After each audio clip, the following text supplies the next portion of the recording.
Welcome back to Africa This Morning. We are now on Table Talk, and today we're going to be discussing matters around social media. And joining us to discuss and even share his story is a blogger and media trainer, that's Stephen Machua, right? Yeah. Thank you so much for joining us. Thank you so much for having me. 2 seconds before the interview, I was telling you, you've done so much, I feel like I need to, rethink my strategy. One, professionally and also socially. I need to know more people who get me to where you have actually arrived. You've done a lot. You've got a silver presidential award. You were the president of the Rotaract Club at some point.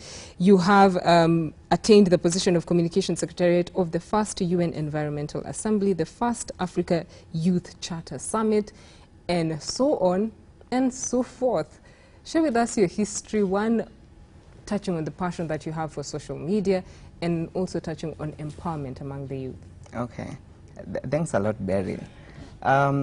Let me start by saying social media is a great tool, and the greatness in it lies in the aspect of everyone has a free space, and more than often people tend to underrate the power of social media, right from the aspect of, it can take you from someone who is not well known to a public figure. Anonymity to fame. Anonymity to fame, exactly. And I normally call myself a villager. I don't think you're a villager. You have a Wikipedia page, so let's just move on from being I am a villager. Actually, I am a villager because I got to social media in 2009. And since then, it was more of sharing photos with friends, keeping others updated on what I am up to. But I took it seriously when I joined campus in 2011. Whereby I had political aspirations. I wanted to vie in the student leadership, and I saw social media as a tool that would be able to drive my campaigns. At the same time, I was looking at being exposed. You can imagine getting from the village, and here you're in the city, and you have these big dreams, big aspirations, but you don't know that there is a way out. I wouldn't say social media is a easy way out, but it's basically it's a good engine, yeah. It's a good engine, as long as you use it in the best way possible. Let's break a bit on the story and find out, how did you, find your way in terms of what to upload, what information to put out there, what not to put out there? How did you manage the beast so that it works for you as an, a tool of publicity and not a tool for distraction? Okay. I think for me, I had, let me say, I would speak about my dreams on social media every day. And this is something that kept motivating me. Anytime I go out for a community service, I would upload the photos. I would say, today I'm going to this particular place. Can you guys join me? Are there people who are willing to maybe donate some tissue papers or donate some clothes?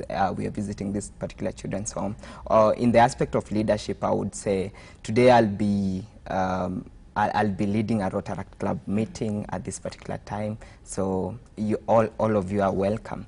So that way I was able to, let me say, sieve out the friends who are not really in my line of... Within your purpose. Within my purpose. Yeah. And that goes to the basics of, do you have a target audience whenever you're doing your post? Or whoever you're adding as a friend, is he or she contributing towards your goal? So it's not because an you issue. really need to have a goal when you're joining any social media platform. Many people do make this mistake of opening literally all the social media platform that exists, but you end up being active in one or two. So that shows you that when you signing up, you didn't have a goal, and I would really say someone and it ends up not working out for yeah, you. it ends up not working out for you, and you end up being like the loser. Sometimes back I did a post, it was known as an article, it was known as Dear Facebook, and I was trying to show the way I have got a win-win situation. as much as I subscribe to data bundles, and I spend my time on Facebook, it has given me returns that I wouldn't really regret about it. So my word out to people who are using social media is you really need to know your returns.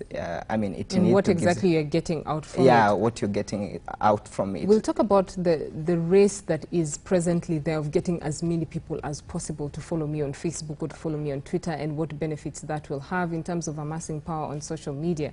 Let's look at some of the challenges you faced when it comes to social media. You recognized one of them being, upload or maybe welcoming people onto your page who did not have a purpose. Share with us some of the challenges you faced before we go into one, dissecting the power that you've created and shared with other youth in the continent. Okay, brilliant. One of the major challenge, and it has remained even for people who are running blogs in Kenya and other parts of the world, is content. The quality of issues that are discussed on those platforms, I would say we are not yet there, especially in Kenya. We are not yet there.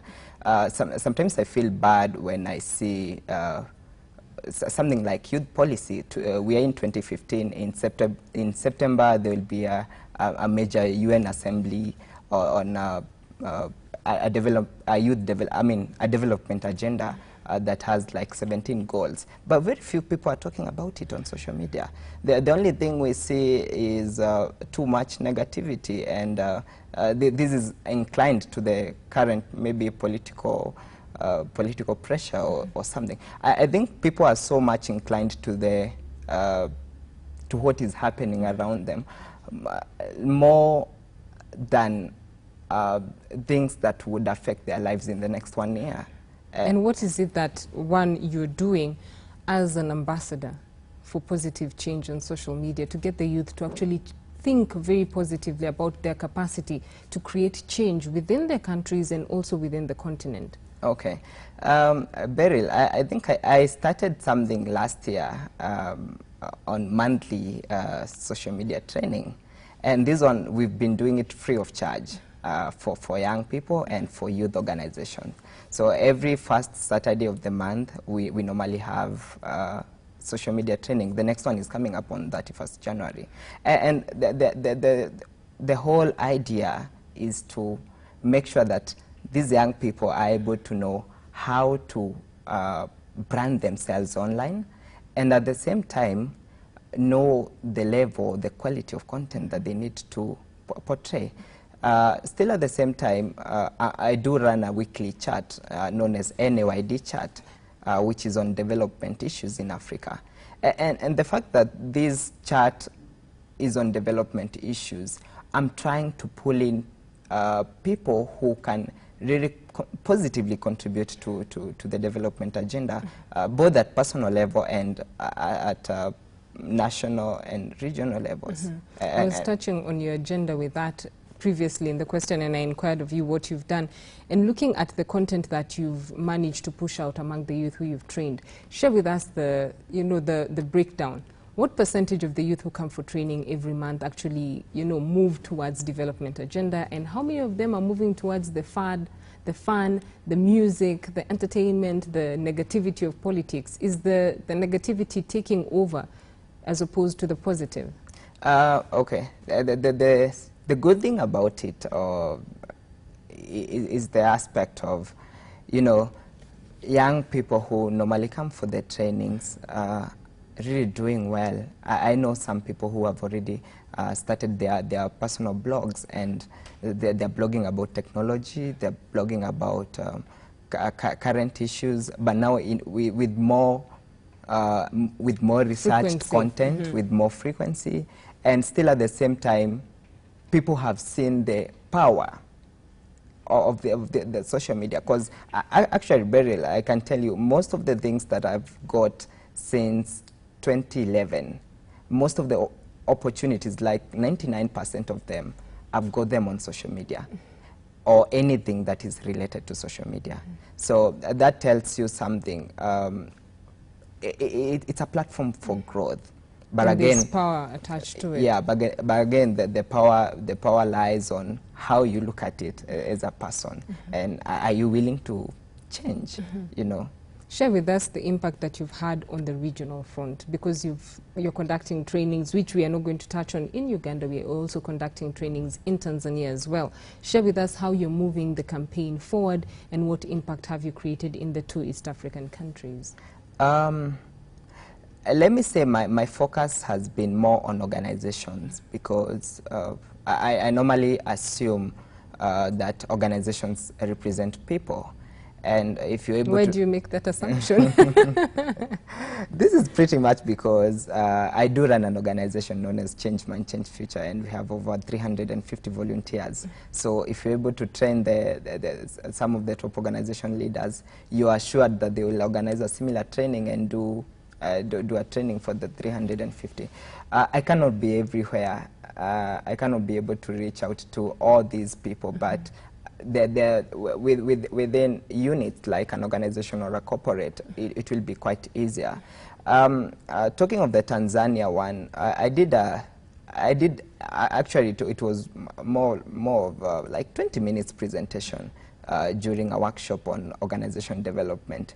And the good thing about that training was it brought together like around 10 organizations within Tanzania and other East African countries. So with my 20 minutes presentation, I had already served 3 countries, 10 organizations, and a huge number of people, because the information will trickle down to the bottom. Yeah. And when you're looking at the impact of the trainings that you've had, what are some of the realities that you've also discovered about our attitudes as organizations when it comes to maximizing on the potential and the possibilities that are available on social media? Are we failing? Are we waking up?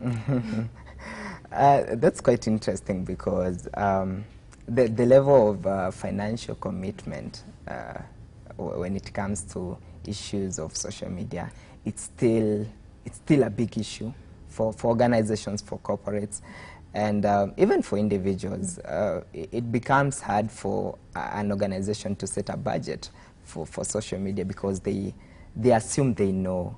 You get what I mean. Yeah. And again, they normally rely on their public relations office or their communication department to do this.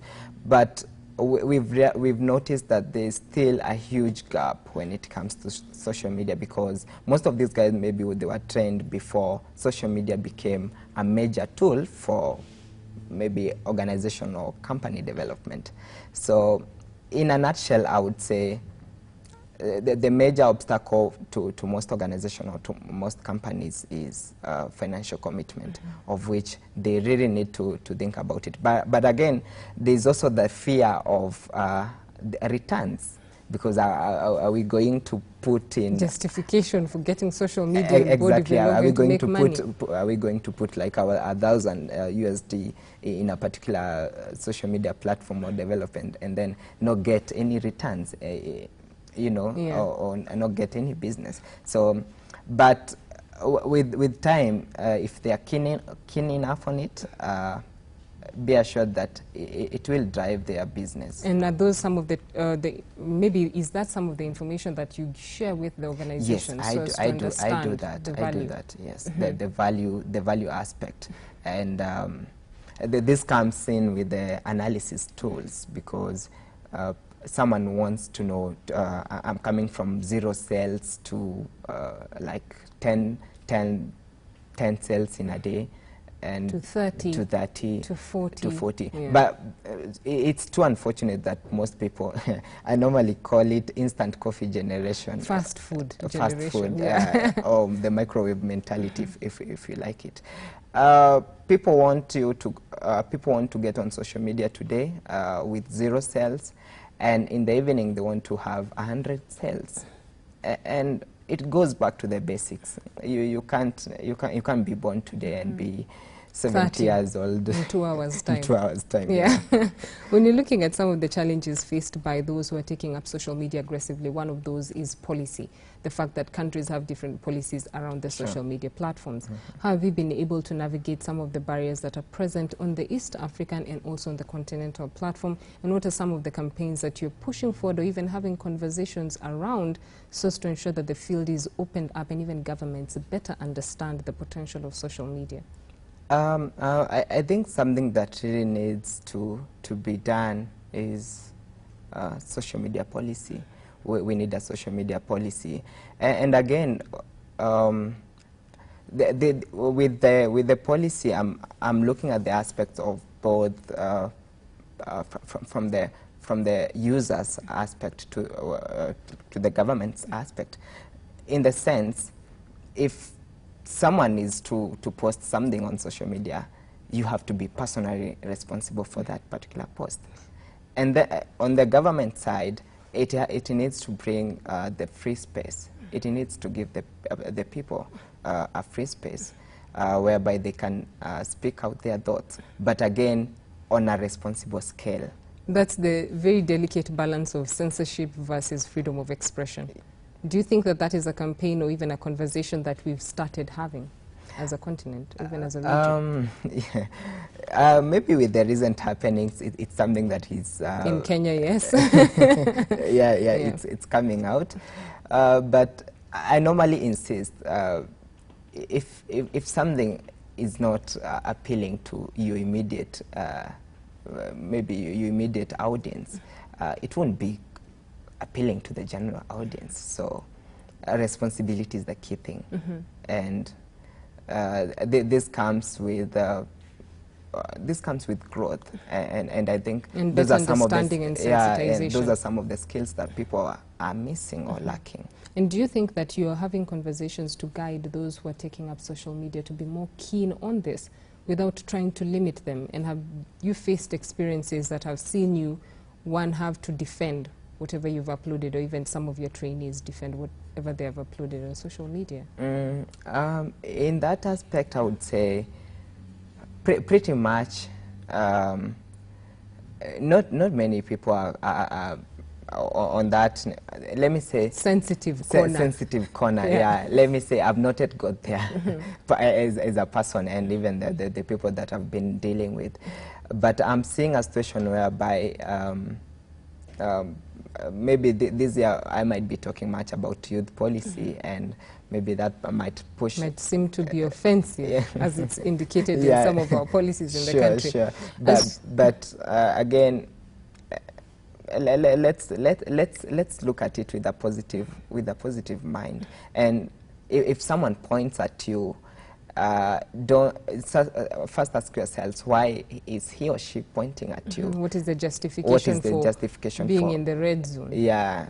When you're talking about change mind, change future, maybe you can share with us what agenda you have 2015 moving on forward in terms of the campaigns. You've just mentioned the fact that there's going to be a conference in September. Maybe even as you close the interview, you can just get to know more information that the youth can be part of in terms of moving the agenda forward on responsible social media approach and empowerment. Okay. I would say with Change Mind, Change Future, we've been doing mentorship in schools and mentorship in universities, and generally mentorship for young people. And all we want to have is a different generation. We are tired of being told that there's a generation that is coming. The futures of tomorrow, the leaders of tomorrow. Yeah. And we're actually living, we are here, we are controlling some of these issues. We are dealing with some of the big issues happening in the region.